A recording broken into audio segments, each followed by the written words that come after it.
This podcast is part of the Big Heads Media Podcast Network. Go to bigheadsmedia.com for more great podcasts. Ladies and gentlemen, making their way to the microphones, it's Jack. It's Kenny. It's the Rock and Roll Up Podcast.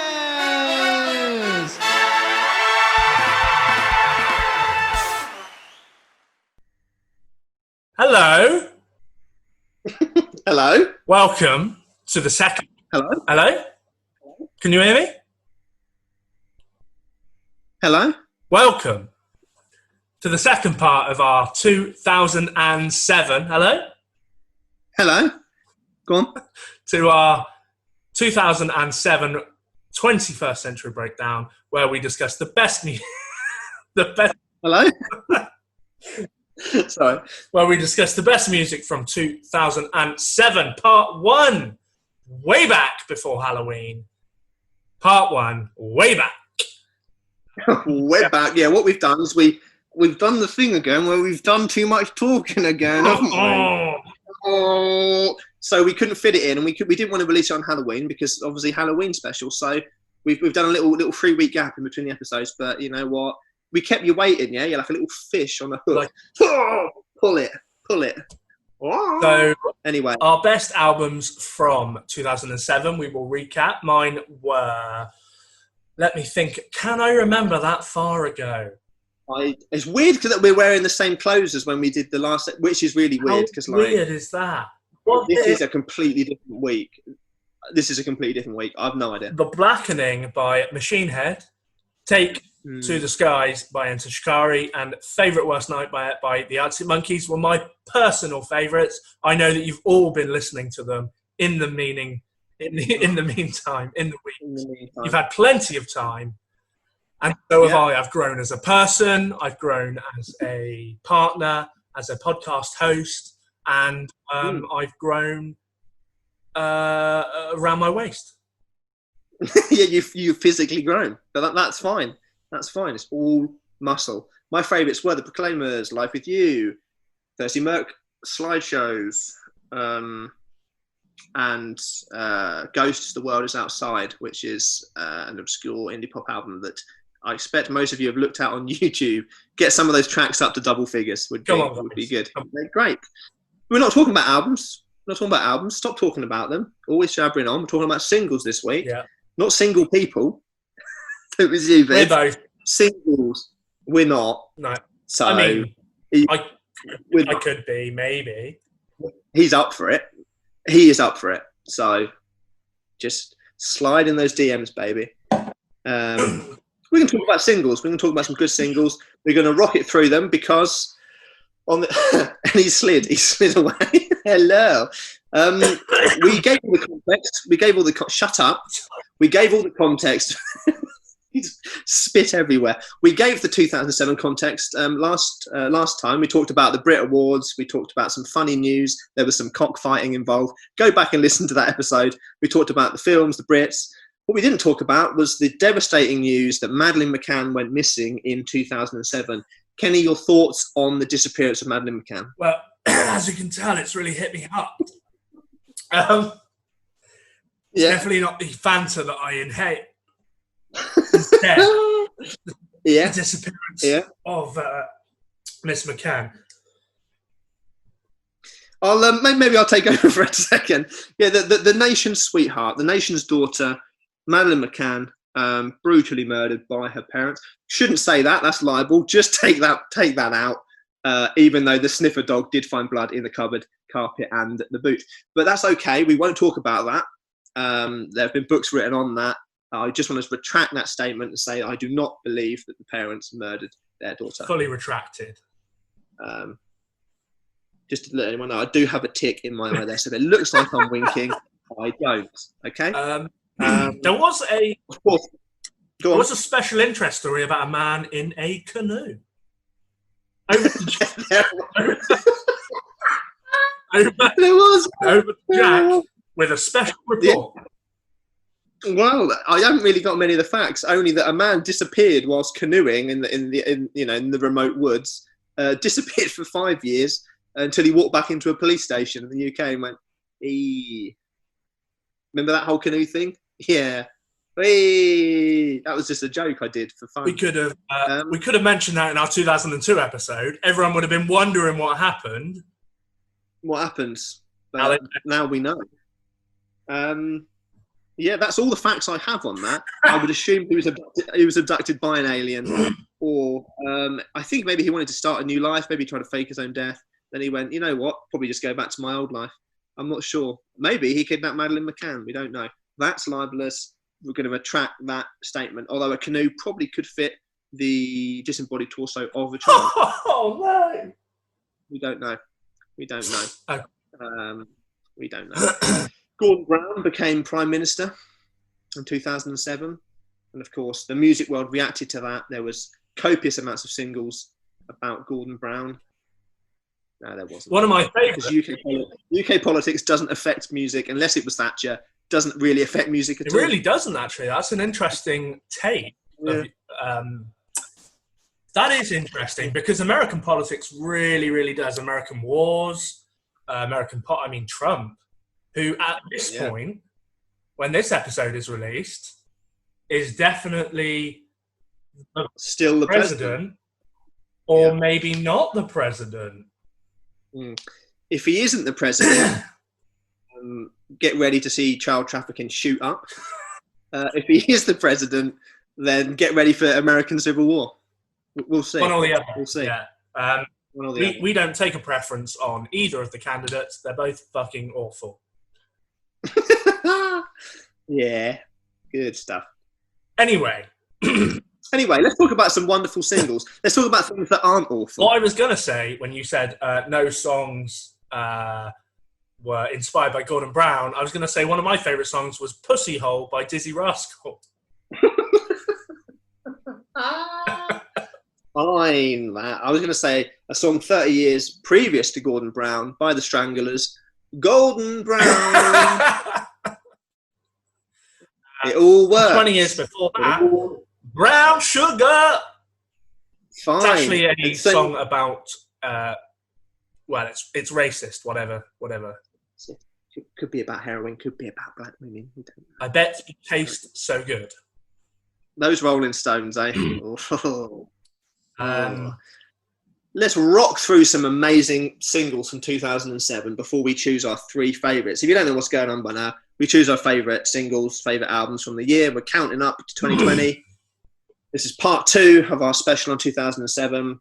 Let's get to it. Do you have any singles for me? My honourable mentions are much shorter than my albums. Obviously, Okay. Part 1, we mentioned a lot of albums. We're not going to mention the singles off those albums because that would be silly. Billy Billy Awards. So these are singles that largely came on albums that weren't worth noting. It was a very good year. There were very many albums, so some of these albums are still good. You've got Pussy Hole, Dizzy Rascal. You've got Misery Business by Paramore. Came on OK album, a very good single. You have got... Good drum track.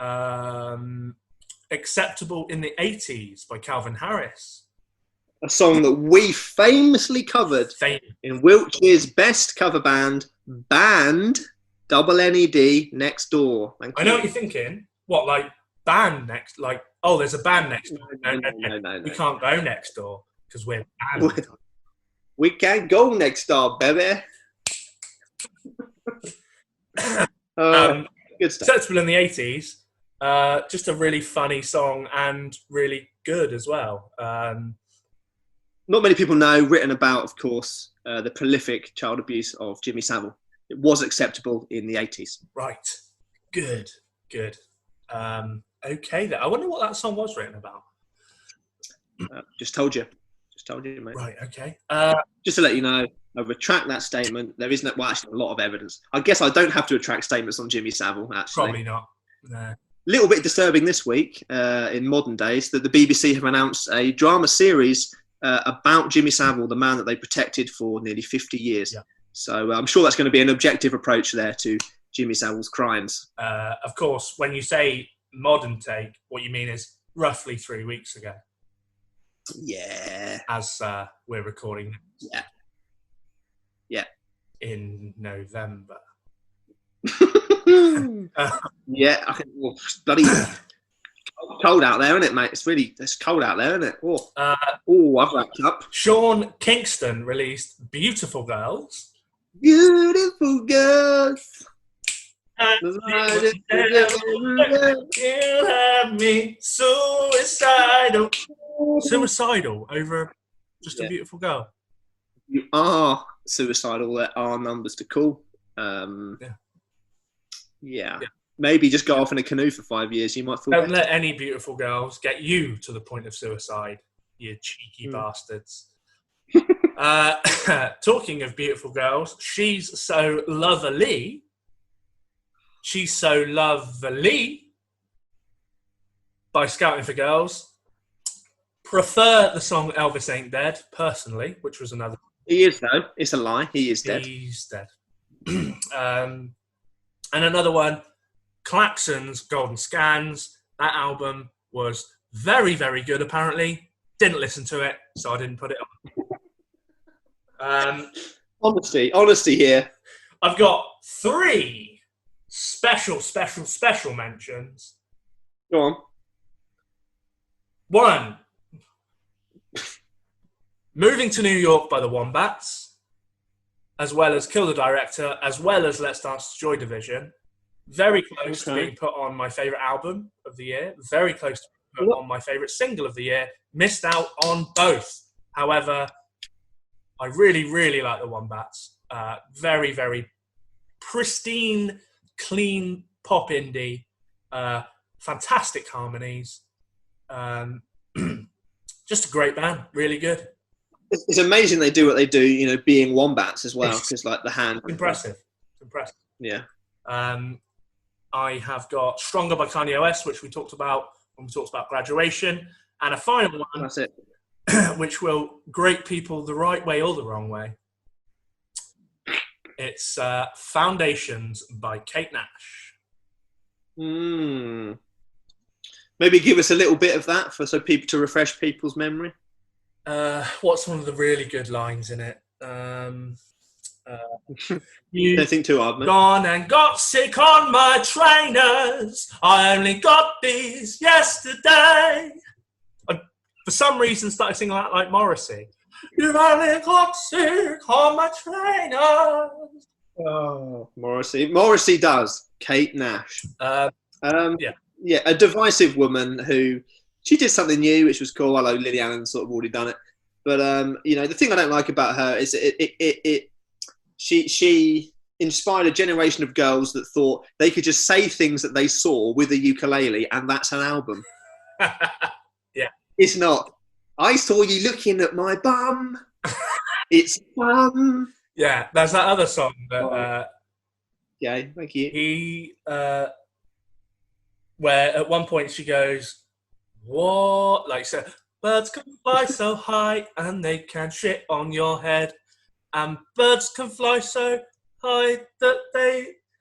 But when I see them, they are beautiful. And then he goes, "What?"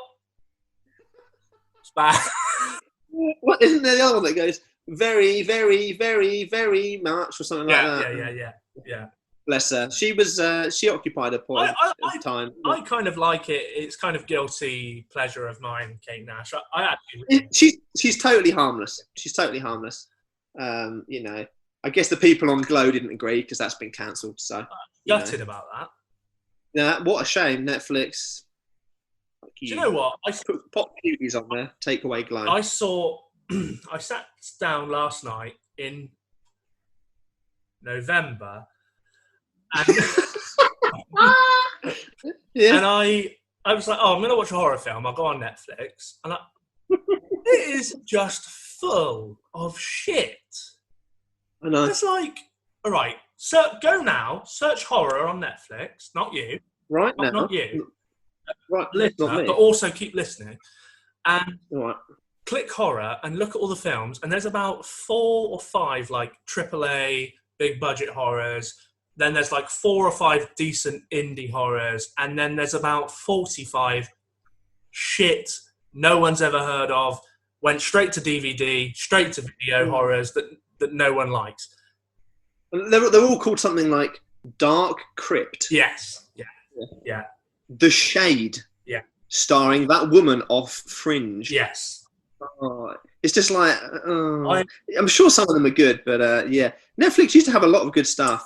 Not sure what's happened to it. I'm starting to really question the worth of a Netflix subscription. I think it's so much of their original content is awful, and a lot of their, if you want throwback, Amazon Prime's actually way better for older films, way better. Hashtag not sponsored. Anyway, that's enough on Netflix. Now TV is something I've warmed to lately as well. Has some nice stuff on there as well. Yeah, very good. Anyway, it's not about TV, this. It's about music. Yeah. Got any other music to talk to me about? Apart from my top 3, that is all of my honourables. Fine. We're going to talk pop. We're going to talk Leona Lewis, Bleeding Love. Nice. Knocking off some good songs from the top spot, which we'll actually play into my talk later on. So you heard it here first. Tease in November. The Hoosiers came arm in arm with Scouting for Girls with Goodbye Mr. A. Goodbye Mr. A! And Worried About Ray. Anything that Worried About Ray! Yeah. They were basically an ELO, Mr. Blue Sky ripoff. They heard one song and they were like, let's just do that for an album. that would be great. The Sugar Babs, About You Now. Yeah. Good song. Moving into rock, Manic Street Preachers had a good song called Your Love Alone Is Not Enough. Not a big Manics fan, but I like that song. No, I mean, Airborne had a good song called Running Wild. They also had Too Much, Too Young, Too Fast. We spoke about Airborne a bit on this podcast before. Really good Aussie band. They're basically AC/DC. Don't expect any more than that. Who's that, cool. Who's that Maiden lineup? Iron Maiden, Airborne. Iron Maiden, Airborne, and Powerwolf, a German metal band. I love, yeah. Organ Metal, I think so. Ooh. Yeah, that's in Germany, so hopefully it comes over. That will. Velvet Revolver had a good single called She Builds Quick Machines. You'd recognise it. Nice little riff on there, coming on the Tales of Slither, I think, which was a little bit before this one. Right. Good Charlotte, The River, if you remember that song. When Good Charlotte were always like, they're all right. Yeah. They're all right. And then they never got better than that. But that's okay, because he's married to matey, isn't he? Cameron Diaz. So I think he's probably happy. Like Benji or whatever his name is. Yeah. Wow. For like a long time. Yeah. They go and watch basketball together. Fact. Nice. Fact Jack. Fact. Stamp it. Put a little graphic there. Stamp. Fact. I think it's this side, isn't it? So it's just nice. Newfound Glory, good cover of Kiss Me, the Sixpence None the Richer cover, possibly the better version. Yeah, they did. Maybe they did that album of covers, didn't they? From Scream to the something. That video had Hayley Williams in it in a treehouse because he was dating her at the time. Nice. It all comes full circle, baby. Old matey from System of a Down, Surge. Yeah. Had a single in Empty Walls, if you remember that single. Yeah. Which was really cool. Really, really cool single. Bit more straight kind of rock. You know what I mean? It was not pop by any means, but it was kind of... It still had the System stuff in there, but it wasn't quite as wild. It was a bit more stripped back. Yeah. It was always nice. Couple of metal releases. Demue Borgir released the song Sacrilegious Scorn, which is evil incarnate, but has some fantastic drumming on it. And for Halloween, which is already gone, maybe listen for it next Halloween because it's November. It's a great song to put on because it's evil. Within Temptation, The Howling / What Have You Done? Good little duet there. More symphonic metal, we know I like that. And if you want some sort of Finnish Viking metal, go for Tarissas. To Home Garden Beyond, and they also covered the Boney M classic Rasputin, which we talked about in our covers episode. That came out this year as well. Actually, a metal one that was nearly on the playlist that didn't make it. Another song with an amazing drum intro, which took me a long time to learn when I got my double kick pedal. It's a band called Serenity. The song is called Reduced to Nothingness. Really, really nice drum track. It's an honourable mention. Hasn't gone in because the song's fun to play, but I think as a full song, it probably doesn't deserve to be on the playlist. Yeah. But he has a really odd voice. I can't explain it. It's sort of very open, like that. It's weird. Listen to it, you'll love it. That sounded a bit too into Chicago. It's a bit more, it's odd. It's odd. What else was another good song? Editors, Smokers Outside the Hospital Door. Love that song. Really, really, really good song. Hard Fi, Suburban Nights. What else? One more that nearly made it. Katie Mellower, If You Were a Sailboat. If you were a sailboat, that would be really weird because then there's just a sailboat talking. It'd just be a sailboat in a fake office, which is actually a kitchen. Yeah. Oh, that's thought illusion, isn't it? It's not. He's got a cool office, isn't he, with the band posters? Yeah, apart from the bloody washing machine. What I've done there, I've done myself. You've lifted the curtain. Because I put it there, so the bloody toaster's not in it. Look. Yeah, what? Why has he done that? Why has he done that for? Self-deprecation. It's my thing. Yeah, I'm not going to show anyone. I'm in a professional office environment where I am. I wouldn't dare to kind of be in a kitchen or like on a bed or something like that, like laying on a bed. It'd just be really weird, wouldn't it? Like for me to be on a bed. It's quite weird, yeah. Professional, you know what I mean? So. Not the bed where I sleep when I'm round yours. Definitely not. Yeah. I can still smell you on it. That's why I'm here. Fair. Pungent. Ooh, I think you should go first with your third favourite song of the year. Your single. Let's do it, baby. We're counting down. 3, 2, 1. My third favourite single of the year is Nightwish. Nightwish, Amaranth. It's from the album Dark Passion Play. Other good songs on there include Meadows of Heaven, For the Heart I Once Had, Master Passion Greed. Released through Roadrunner / Nuclear Blast. Nice. So the double whammy. It's the first album since their original singer, Tarada, was dismissed. She was dismissed for being an arrogant wench, apparently. Used to travel in her own car on her own plane and all that. Now, most people know of Nightwish as the... Nah. See, that was before. There was 2 or 3 albums before this. Get out of town, baby. They got in a new singer. The first album since the original singer left. Thomas, the premier songwriter, says it's the album that saved his life, the album that this song is from. Now, originally, from the album, another song leaked. It leaked, and a song called Eva. And the whole album subsequently leaked with record label voiceovers. Like really early production audio was leaked basically from the studio, which is awful. And people heard the album in its entirety raw before the release date, which sucked. Yeah. However, it worked in their favour because the album was certified gold before it was released. Because of pre-orders alone, which is mental. So actually, maybe the leak was intentional. I wouldn't have thought so, but maybe it was. So anyway, so Amaranth was actually the second single released. The album itself debuted at number 1 in 6 European countries, which for a metal album is whoop. Yeah, wow. Went platinum everywhere. It was one of the top 40 best-selling albums of all time in Finland. Sold about 2 million worldwide. This album took 10 months to write. They was in Abbey Road, did some of the orchestrations in Abbey Road. It's a massive metal album. So don't be discounting it just because it's like metal. This was big time budget. Nearly a year to make this album. I know we're talking about the single, but Team Rock said the album was one of the best albums of the century, which is, obviously an amazing achievement. So it's the second single, Amaranth, released in August, achieved gold 2 days after the release. So just like the album, achieved gold straight away. Topped the Finnish charts, topped the Hungarian charts, topped the Spanish charts. A demo was leaked. It was actually released as a B-side in the end called Reach, which was the sort of the initial version of the song, basically, which actually had Marco, the bassist, singing. Now, we've seen Nightwish. I've been lucky to see them twice.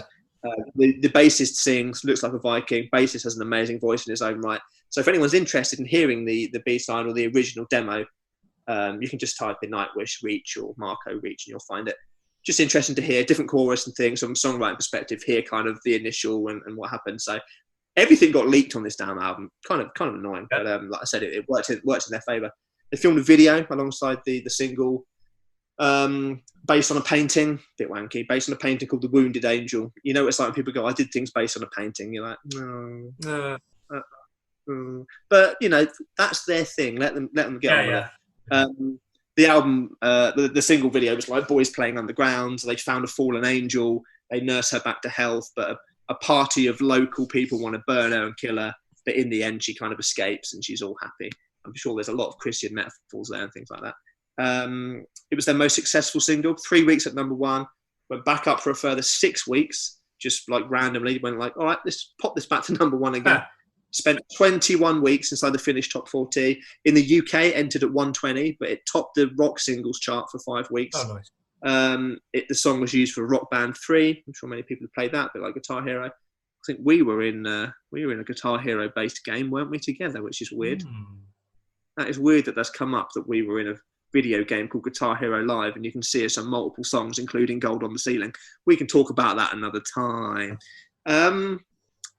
Really happy sounding song. Symphonic pop rock, metal, not too heavy. It's catchy, lovely drum track, crunching riffs, sparkly synth at the beginning. Some people get put off by that. I like a bit of synth. What I like, rather like bands like Delane and things, the kick drum follows a guitar part and kind of the main riff, which is a real solid rhythmic kind of bosh in your face. Kind of has a traditional pop structure for a metal song. It's like 3 minutes 40 or whatever the song, you know. Doesn't muck about. It's like intro verse, pre-chorus, middle eight, double chorus, end. You know what I mean? It's none of this prog nonsense for like 20 hours or shit. There's been a lot of different interpretations of the lyrics. You know, the stripped down and perhaps original interpretation is the song is about having big plans, being let down, and having to find your way again, basically, which is reminiscent of the struggles the band had when they had to fire their singer. A lot of people hated them for that. They felt like they had to break things and then rebuild them up again. I think that's what the song's about. You find yourself kind of bitter and guarded, and then you learn more about yourself, basically. Obviously, there's religious connotations with the video about the fallen angel, Lucifer, and do you embrace the evil? Do you push it away? Discussion on kind of good versus evil. You can really overanalyze this if you want, which we tend to do, but Google was full of detailed breakdowns of the song. Everyone's got a different opinion. Either way, it's like metal at its finest. 351, big chorus, big guitars. Annette, the new vocalist, very poppy vocal, brings a lot of pop sensibility, not as kind of corny as opera. Some people are put off by opera metal. I know I am, actually. For someone that likes most metal, opera, it's not. I appreciate it, but I just think it sounds a bit rubbish. Some really big notes in here, but yeah, I think Annette's kind of poppy vocal, since she's been in many bands since Nightwish. She only did 2 albums with them, and then she got replaced by someone else. But really great production, really crisp as well. No wonder if they worked in Abbey Road and places like that. Very shiny, very bright album. You know, the lyrics are very corny, poetic. You know, what is it? Caress the one, the never fading rain in your heart, to tears of snow white sorrow. It's all very much, ooh, Lord of the Rings. You know what you get in metal. Very, very rarely makes you think metal. Very fantasy based, like we said before. If you love Lord of the Rings, you'll probably love most of my playlists. They're a hit and miss band. You know what I mean? I think this and another album I'll probably put on in a few years' time. Maybe 2 albums are really, I think, back-to-back good albums. The rest of them, I think you want a sprinkling of the greatest hits, and that's about it. But great live band as well. We saw them at Download. You know, I remember saw them in Wembley Arena, sat outside for hours to see them, got to the front. They ended up filming the live show for a DVD, which was kind of cool. But yeah, cool single, Amaranth, poppy, crunchy, fun, nice and short, bit poppy, which is nice for people that aren't really sure if they want to dive right into the metal or not. So that's the one. Went quite long on that one, but I thought there's a lot of interpretation, so it's worth. It's a heavy track. Worth laying them out for you. Yeah, I'm not a massive knower of Nightwish, but yeah, having listened to this, it's definitely one of the better tracks I've heard of theirs. Kind of like almost genty kind of guitars in the middle of it. Yeah, for Real sure. nice. Yeah, liked it.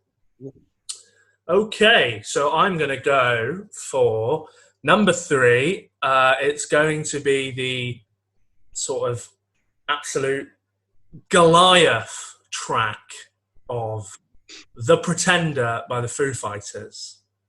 Second time that the Foo Fighters would feature, as a pick of mine as well, the second time, off of Echoes, Silence, Patience and Grace, which is a terrible name for an album.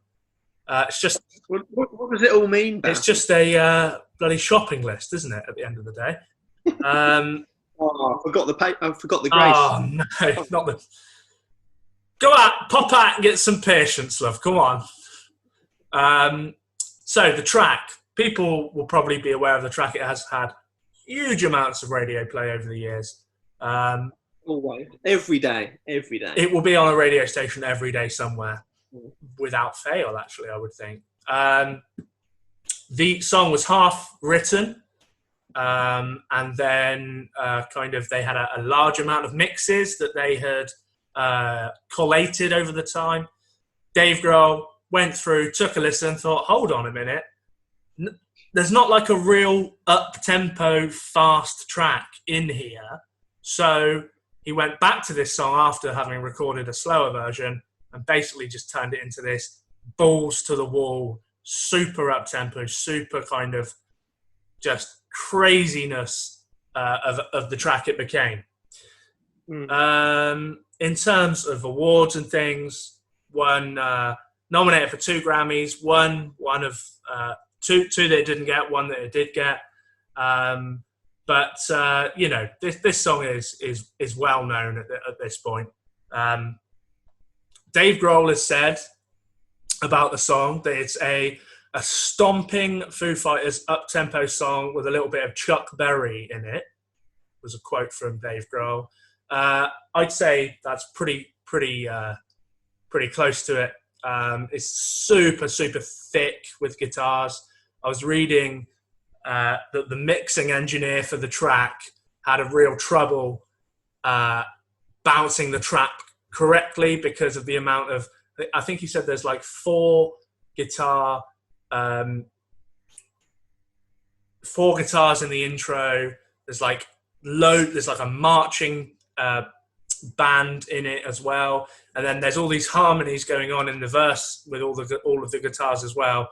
And the amount of tracks, it was hard to kind of not get it into a sort of fuddled mess. It does have a kind of slower intro, but once it gets into it, it really goes for it. The intro directly lifted from Stairway to Heaven. If you play both of them next to each other, there's definitely some Stairway to Heaven in there. Dum, dum, dum, dum, dum. Yeah.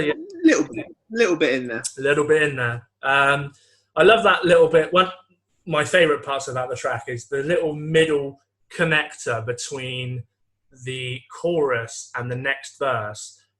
Just sounds like Status Quo. Just kind of got this like 12 bar just out of nowhere. You've been transported to a kind of, I think it has kind of got that bluesy Chuck Berry feel to it, but it just reminded me of Status Quo, that middle bit. Also, absolutely impossible to sing. Impossible to sing. No one has ever sung it except Dave Grohl. I've been in bands where we've tried to play it. People's throat has been bleeding. They've gone, nah. Let's fob it off. Yeah. Impossible. It is. I like when you get in a covers band, or if you've been in a covers band, you think, okay, what band should we cover? Oh, maybe we'll do something a bit more modern. So you're thinking kind of like Killers, maybe a Kaiser Chiefs, Ruby that we spoke about before. Yeah. If you try and pick a Foo Fighters song, pick one you can sing, because there ain't many. If you can sing any. Like, for me, Learn to Fly, Monkey Wrench might be the only two. Yeah. This one is, I mean, he is just he's really to the wall, and it's so, like, the register is so high. Like, when you take the growl away from it, it's like, what if I say I'm not like the other? Yeah, it's literally that high, but he's screaming it. I can hit those. He can do it. He's just not going to right now because he'll blow the microphone. Yeah. But no, I couldn't. It would be impossible to go up there without going to like a head voice where you're doing a falsetto. He kind of gets it from his belly voice, but gets that high. It's insane. Amazing vocal performance. Just a great song. One of the most kind of iconic rock songs of the 2000s, without doubt, really, maybe ever. I mean, it's so well known. Cool video as well. They're like in this massive warehouse thing. Yeah. It looks cool. Just a great song. It looks as brutal as the song is. It's great song, great band. And one day his throat's just going to fall out. It's going to go, oh, that's come out. Yeah. Whoop. Well, good choice. We're going to go in a different direction here. We're going to go for something reminiscent of the Proclaimers that I put in my favourite albums, really. We're talking more Scottish folk rock. That's right. Oh. Why are we banging on about Scottish folk rock? We're going to go for Amy MacDonald and Mr. Rock and Roll, a song that many people will probably know. She was 19 when she recorded this song. In fact, when she recorded the whole album. It's one of those songs that you'll know, but if you say, oh, do you know, what's it called, Rock and Roll? Mr. Rock and Roll. Do you know Mr. Rock and Roll by Amy MacDonald? You'll go, no, never heard it. And you'll hear it and you'll go, oh yeah, I know that song 100%. Oh yeah. Yeah. It was the first single after limited online release of a song called Poison Prince, released through Vertigo Records, released on CD and 7-inch vinyl. Another group that released it on vinyl even back then, which considering vinyl's only just coming back in now, I thought that was an interesting trend. November 2020. Got to number 12 in the UK singles chart, number 1 on the Scottish, of course, because they love Scots. Entered the top 10 Belgium, Switzerland, Netherlands, all across Europe. It was the first track on her debut album, which is called This Is the Life. Many people will probably know her third single, which is This Is the Life. Probably her most famous single, but I would argue actually probably prefer this one. It was used for 2008 Olympics, BBC Olympics coverage, amongst other things, this song. So got a bit of TV airplay, which helped. The music video is Amy playing guitar in a white room, and there's like pictures of her and a man and another woman walking about, a bit random. It's a song about people, about being yourself, two people who've been pretending to be something they're not because they're the pretender. They've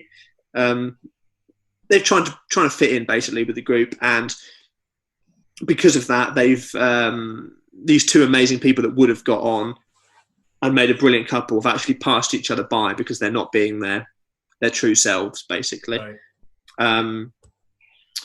The album itself went number 1 in the UK album charts, went 3 times platinum, 5 times platinum in Germany, which is crazy. Went gold in Sweden, platinum in France. You know, it's sold all over the place, and she's gone from strength to strength since then. Don't hear too much from her at the moment, which is a shame. But she was so young then that she's only really in her 20s now, so whatever. But it's full of Scottish angst, that kind of tradition, bit like Proclaimers. There's kind of a foot stomping passion that kind of the Scots have that you just can't replicate, really. It's slightly more gentle than that with those kind of folk sensibilities. It's a combination, really, of kind of folk, indie rock. She's kind of got this youthful spirit. A lot of people said very self-assured lyrics for her age, considering she was 19, but kind of veered between being observational and being kind of confessional. Always said she's got maturity in her voice. I would say in her songwriting and her vocal style, look for kind of Eddie Reader from Fairground Attraction, look at the Pretenders, look at the Cranberries. It's kind of got that level of writing there, I think.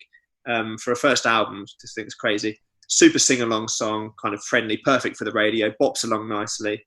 A lot of kind of acoustic at the forefront there, but there's a nice big drum track as well, big chorus, great arrangements, nice full band, which is nice to hear. Some really, really lovely lyrics.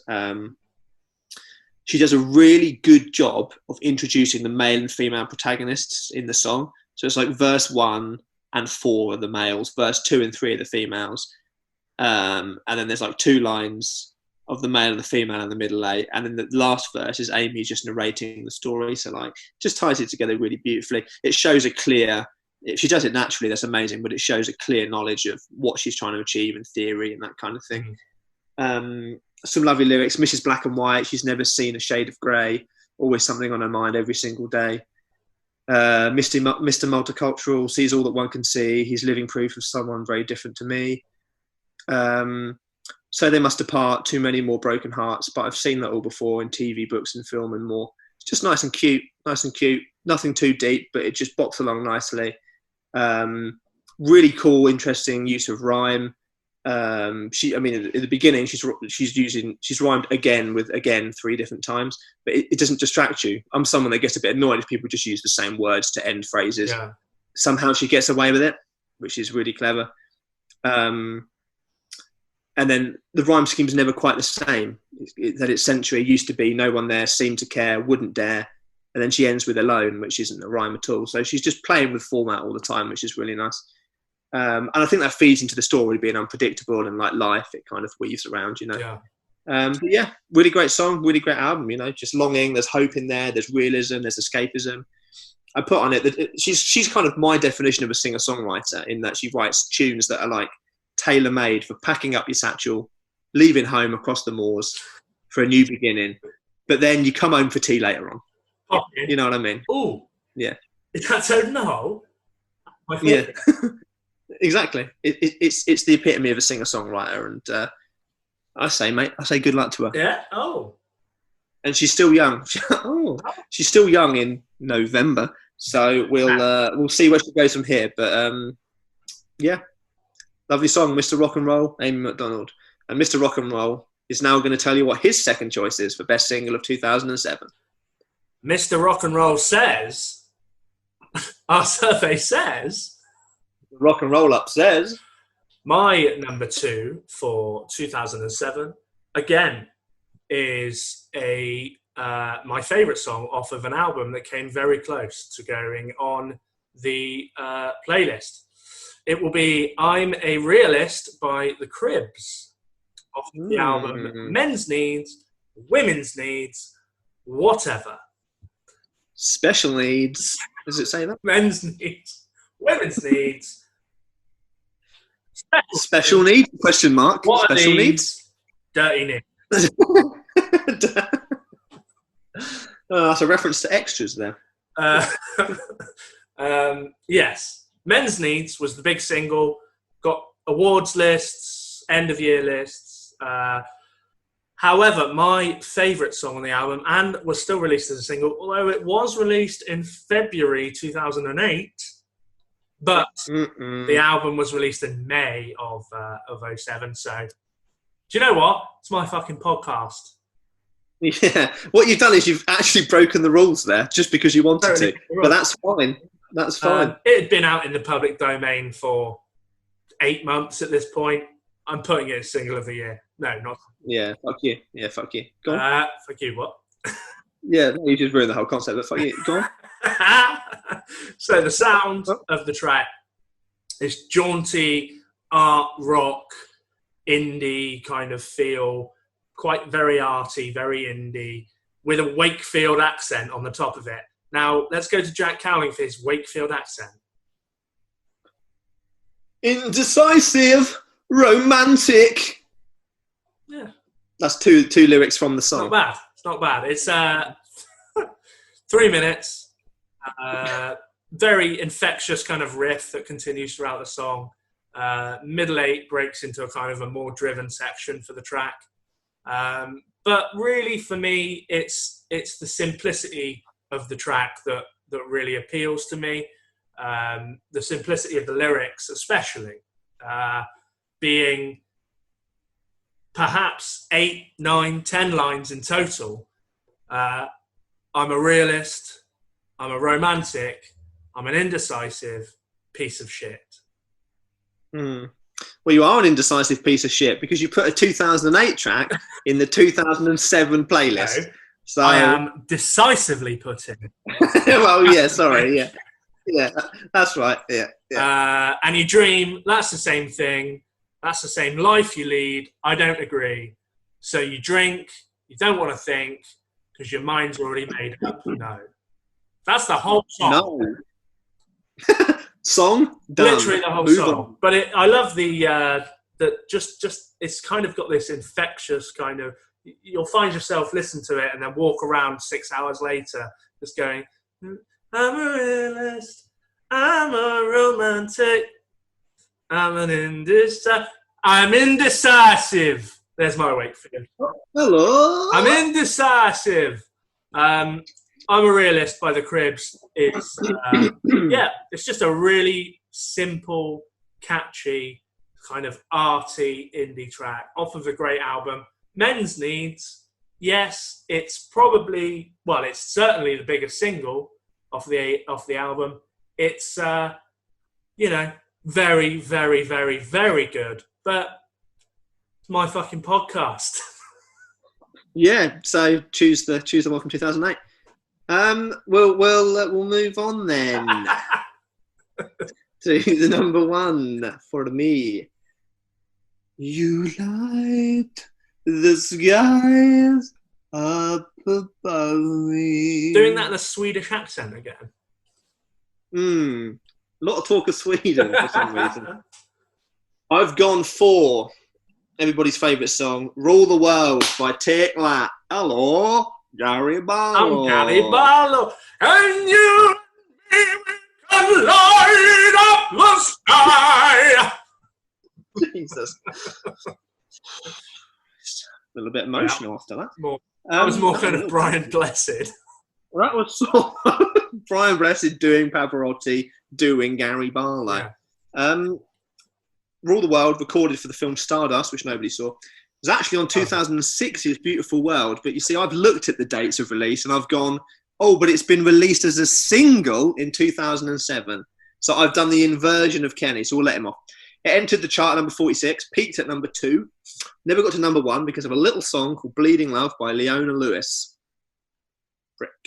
Became the group's second best-selling single. Best-selling single other than Back for Good. It went 2 times platinum, sold over 1 million. Which I find mental that a single can sell more than an album. I know it sounds silly, but it's just craziness, isn't it? We're old school. We're old school that way, mate. We're old school, man. What's a single, man?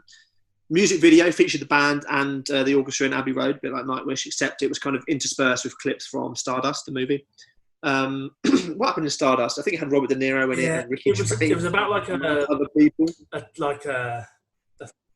A fairy or something that like falls from the sky and gets taken by Liam Neeson, something like that. I'm not sure. Yeah, it was shite. Yeah, it wasn't good. The song was performed at the 2012 London Olympics closing ceremony. It's all tying in today with Olympics and angels. What's going on? Because it's November. It was on Children in Need. It was submitted for the Best Original Song at the Academy Awards. It wasn't nominated, which is, I think it probably should have been. Yeah. Maybe it's because the film sucked. Maybe. Probably. It was the first take that song written for a film and the last, funnily enough. Matthew Vaughn, the director, actually contacted them personally and said, "Do you want to do a song for my film?" They were in Spain at the time and they went, "Yeah, the rain in we've Spain got a chorus." falls mainly on the plane. I think so. Dirty Knees, what are these? And they were like, "All right, we'll come back to London. You pop round the house.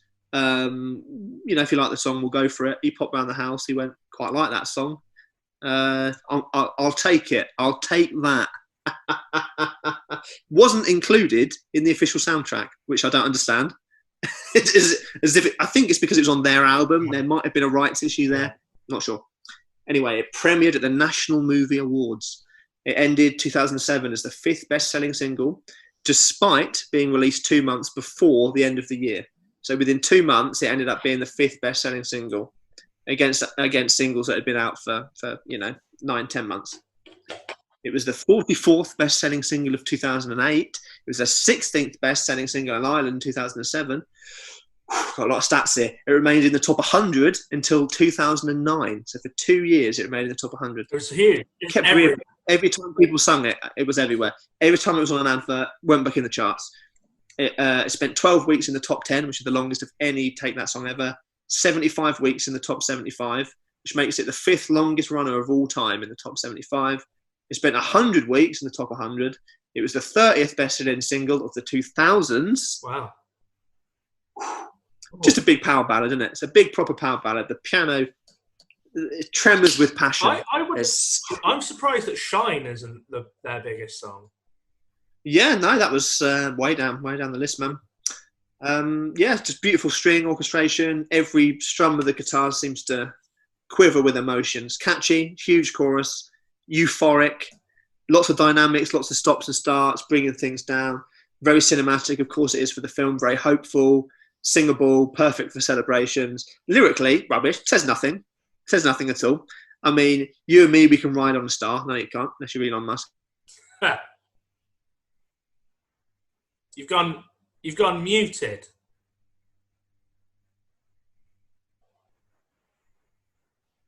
Oh, you've paused.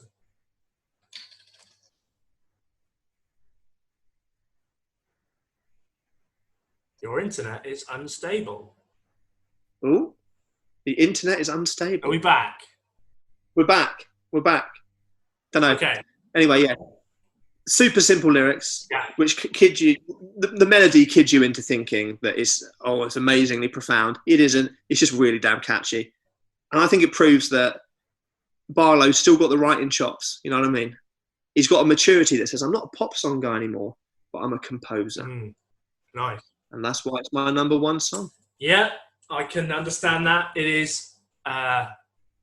It's just synonymous with just listening to the radio. It's just on the radio all the time. It's overplayed. It's so overplayed that it almost didn't make it on. Then I went, you know what? Just because it's overplayed doesn't mean it's not a great song. No, and it's a great. Agreed. It is a fantastic song and one of many of Take That's. What a return! What a return! Since when they came, I don't know what year it was. I mean, it was a few years before this. So many good songs. Yeah. So many. Yeah, really good. And Robbie, how many good songs has he had since 2005? Maybe 3? And the face is made of candy. I don't think it is though, is it? Can't Ride on a Star either, but it's a better song. But you can ride on a candy. John Candy. Oh, rest in peace. Rest in peace, John Candy. Hilarious. Great guy. It's not hilarious that he's dead. He was hilarious. No, he was. Yeah, he was. He probably still is hilarious. Probably. It's funnier than you. What? Oh. Right. I am going to wrap this much shorter episode. This is a very short November episode. It's a very short and November, and definitely we know who won the presidential race episode. Oh, bloody! Didn't he do a good speech on it? Oh, the bit he said about the love in America. Like, wow. yeah. Wow. Very good. So we are coming up on my number one, which is going to be Folding Stars by the one and only Biffy Clyro. Don't know what that means. Biffy Clyro. I don't know what Biffy Clyro means. Answers on a postcard. More Scottish. What is going on? Oh, bloody... What a year for the Scots. Yeah. What a bloody year for the Scots. So, Folding Stars. Off of the album Puzzle. Again, I've said it a few times. This was a toss-up between this being on the best albums of the year. But instead, I went, do you know what? I'll just pick a single off that one because this song, I think, is the strongest on the album and got mainstream success as well. But it's a toss-up. It's a toss-up. Very much could have been on the bloody albums of the year. It's a toss-up. And I've said this before. He's a tosser. I've said that a few times. Yeah. You and Simon Neil have got quite a beef, actually, haven't you? Me and John Candy are coming for you. I'm telling you. The album as well. Let's mention it quickly. Incredible. Great album. 10 out of 10 on Rock Sound. 5 out of 5 on Kerrang. 8 out of 10 NME. The lyrical content from the album is almost exclusively about the loss of Simon Neil's mother, and who unfortunately died a few years before Puzzle was released. And Folding Stars is perhaps the most blatant of all of the tributes to his mother and plays into the emotion of the track.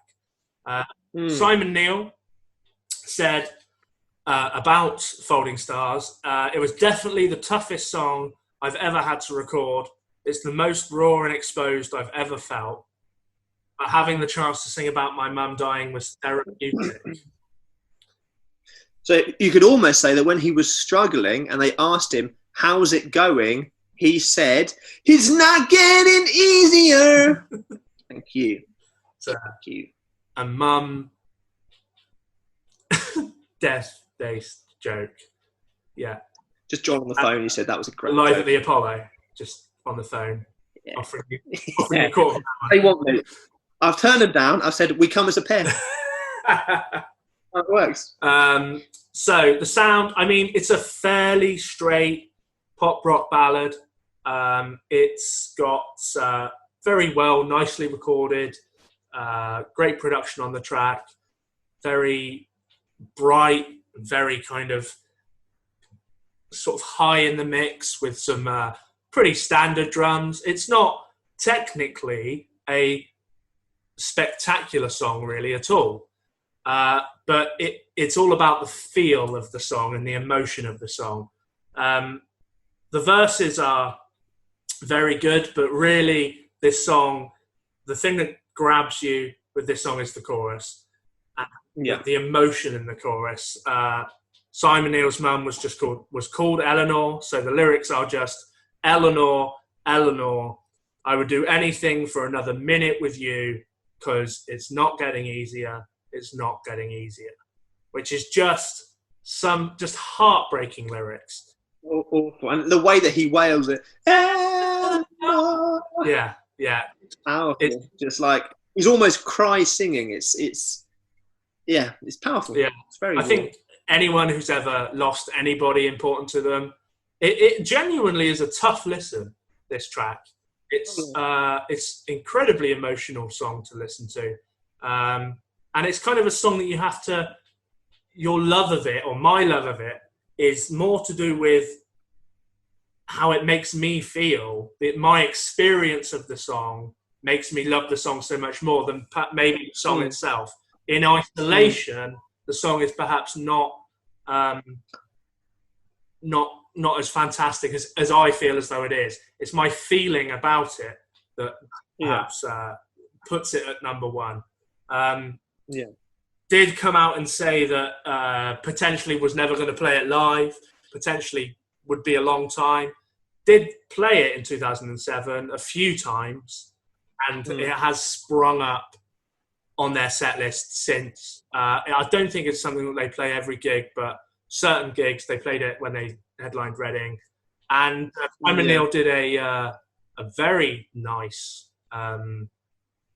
he did the, I can't remember what he called them, like lockdown sessions, where he did live Facebook calls, like videos of people playing, and he played Folding Stars alone with a guitar, and it was very emotional, very good, powerful. Yeah, folding, and I love the concept of it is that his mum is somewhere folding stars, so it's kind of got that like heavenly imagery, space, and being kind of there. Just beautiful song, beautiful lyrics. One of my favorite Biffy songs, and my favorite song of 2007. Great choice. I remember for some reason I used to sing it in the shower. True story. I used to have Biffy on in the shower. Used to just be the rain pouring down. It was profound. Yeah.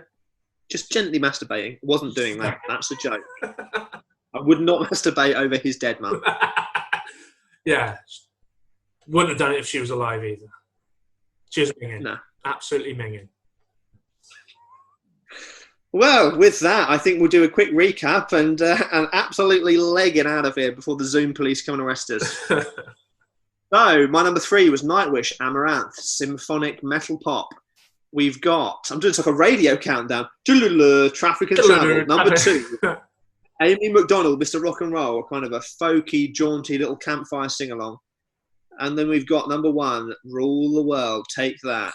A movie theme for the ages that's been played so much. That we're going to put it on here and you can play it again. Play it again, Sam. Mine, number 3 is going to be, what if I say I'm not like the other? Sounds like I'm in constipation. That's The Pretender by the Foo Fighters. But I'm a realist. I'm a romantic. I'm indecisive. I'm indecisive. Hello. That's I'm a realist by The Cribs. And Eleanor,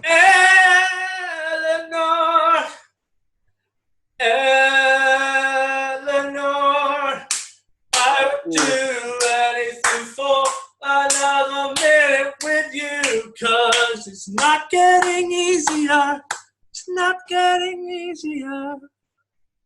Get the Kleenex. It's Folding Stars by Biffy Clyro. Get the Kleenex. Yeah, it's going to be a tough wank, but I'll manage it. Quick biff. I'll have a quick biff. If you want to let us know what your favourite singles are from 2007, don't bother. Just joking. Of course you can. You can tweet us, Rock Roll Up Pod, or you can contact us on Instagram, Rock and Roll Up Podcast, or if you want to, with 80 other people, you can get hold of us at Rock and Roll Up Podcast on Facebook as well. Why not? Why not? But we're often putting things on our Instagram and Twitter, film reviews, little quirky things that you don't see anywhere else. So get yourselves on there.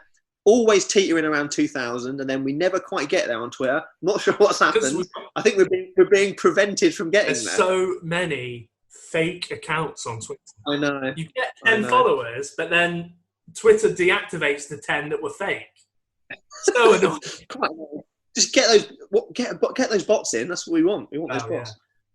Yeah. Nearly at 1,600 on the Insta, so keep pushing that. Trying to get to 2 for Christmas. 2,000 would be lovely. So early Christmas present, because of course Christmas is in a month and a bit, because it is November. Little gift for us would be nice. Where can they listen to this November-based Part 2 podcast? They can listen to this November-based Part 2 podcast at Spotify, on iTunes, on YouTube with our beautiful faces. They can listen to it on SoundCloud if you get your podcast from a weird place. They can listen to it until it's deleted the week later. Yeah. They can listen to it on Stitcher if you get your podcasts at a place which is a little bit undervalued. It's actually all right. I would say so. Much bigger in America, Stitcher, but come on. Quite good, Stitcher. And also the Big Heads Media website, because they offer so much support to us. Oh, all the bloody time they're supporting us. Not even on their ruddy website. Actually, do you know what? You can't listen to us because we're not even on the fucking web.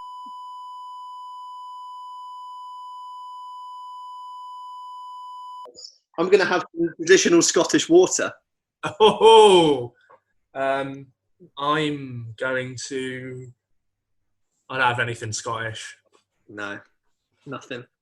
Not even a kill. Antidepressants, because they're always sad up there. Fancy that? Yeah, because of the weather. That works perfectly. Yeah. There we are. What I've done is I've been too open at the end. I think you've been too open. First, the whole kitchen thing. Now this. I mean, yeah. You've gone all in on the honesty, but that's because we've talked about some raw, authentic, honest songs. And we're a raw, authentic comedy duo. Look after yourselves out there. Let us know what you want in life. Maybe we can provide it for you.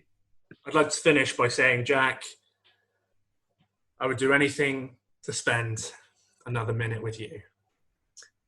Just stay on it if you want for another minute. It's not getting easier.